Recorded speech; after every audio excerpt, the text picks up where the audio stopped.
Naka-summer shorts lang siya nito. So manipis lang yung cloth. Sa sobrang kaba at liibog, nanginig ako ng malala.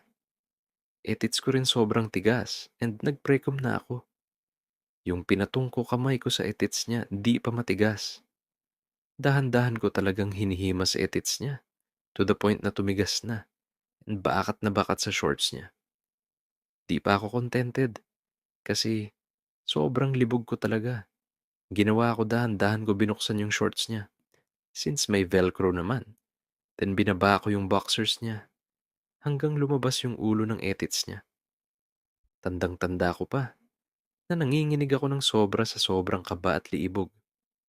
Nung lumabas na yung ulo ng etits niya, tinilaan ko ng dahan-dahan tapos bigla na lang gumalaw si New Guy. So ako bigla din higa yung likod ko at nakaharap sa kanya.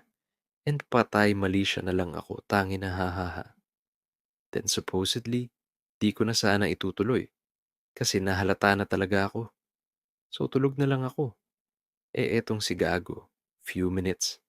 Dahan-dahan niya pinatong kamay niya sa hips ko. Then pinasok niya kamay niya sa etits ko. And ginakol niya ako.